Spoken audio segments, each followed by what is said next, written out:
1998년 7월 대한민국이 기름 한 방울 안 나오는 나라라는 말은 사실이 아닌 것으로 밝혀졌습니다. 울산 앞바다에서 약 60km 떨어진 동해바다 아래에서 천연가스층이 발견됐기 때문입니다. 이곳에서 2004년부터 천연가스와 원유를 뽑아내기 시작했으나 최근 안타까운 소식이 들려왔는데요. 2022년 6월부터 더 이상 천연가스와 원유를 채굴하지 않는다고 합니다. 그 이유는 매장량이 고갈되었기 때문입니다. 다시 기름 한 방울 안 나오는 나라가 될 상황에 놓여 있지만 한국은 석유 덕분에 의외로 많은 돈을 벌어들이는 나라입니다. 그 시작은 1970년대 중반부터 시작된 중동 건설붐이었습니다. 석유로 막대한 돈을 벌어들인 중동 산유국들이 고속도로나 대수로를 비롯한 인프라 투자에 나섰기 때문입니다. 당시 우리나라 건설사들은 대거 중동으로 몰려가 오일머니를 긁어모으며 대한민국 경제 성장을 이끌었는데요. 석유 때문에 생긴 다른 나라의 수입이 우리나라로 다시 넘어오는 간접적인 수입이라고 볼 수 있습니다. 1970년 석유화학공업 육성법이 시행되면서 우리나라 석유화학 산업은 정부 주도하에 그 규모를 급격하게 키워나가기 시작합니다. 그 결과 1980년대 들어 우리나라는 석유 제품 수입과 수출이 균형을 이루게 됐고 1990년대부터는 수입보다 수출이 많아지는 결과를 불러오게 됐는데요. 급기야 2008년에는 석유화학 제품이 반도체와 자동차를 넘어 사상 처음 수출 1위 품목으로 올라섰습니다. 석유화학 제품이 우리나라 3대 수출 효자 상품으로 자리매김하는 사이 석유 덕분에 호황을 누리게 된 국내 산업이 또 하나 생겨나게 되는데요. 바로 해양 플랜트 산업입니다. 지구 면적의 71%를 바다가 차지하고 있기 때문에 원유는 당연히 육지보다 바다 밑에 더 많이 묻혀 있습니다. 하지만 바다 아래에 있는 원유를 캐는 것은 육지보다 훨씬 어렵고 돈도 많이 들어갑니다.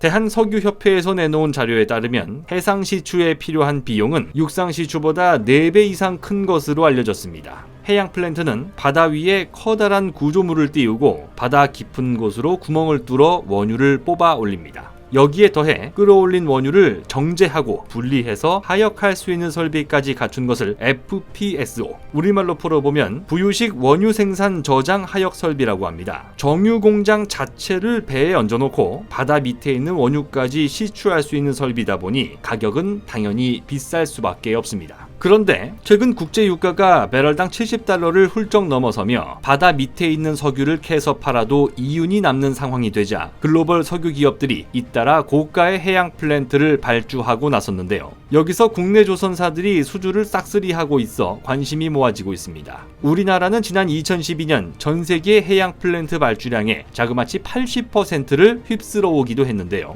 저가 수주 논란으로 오랜 시간 받아왔던 고통을 뒤로하고 다시 공격적인 수주에 나서고 있는 겁니다. 올해 초 미얀마에서 5천억 원 규모의 해양 플랜트를 수주했던 현대중공업은 지난 5월 FPSO 선체 공사를 따내며 수주 잔고에 또다시 8,500억 원을 더했습니다. 삼성중공업은 올해 3월 노르웨이 천연가스 기업 골라 LNG와의 부유식 액화 천연가스 설비 수주를 사실상 확정지은 데 이어 하반기 나이지리아 본가 사우스웨스트 아파로에서 1조 원 규모의 FPSO 수주가 유력한 것으로 알려졌습니다. 특히 대우조선해양은 6월 14일 브라질 국영석유 회사인 페트로브라스가 발주한 FPSO 계약을 따내며 1조 948억 원의 수주고를 올렸는데요. 계약 한 건에 1조 원이 넘는 초대형 수주에 성공한 것은 2014년 이후 7년 만의 일입니다. 페트로브라스는 오는 2030년까지 총 8기의 FPSO를 추가 발주할 계획을 갖고 있는 것으로 알려져 국내 조선사의 추가 수주 가능성이 매우 높은 상황입니다. 대우조선해양 관계자는 언론을 통해 최근 유가 상승으로 인해 원유 생산 설비 시장이 점차 회복될 것으로 예상하고 향후 추가 수주도 기대된다고 밝혔는데요.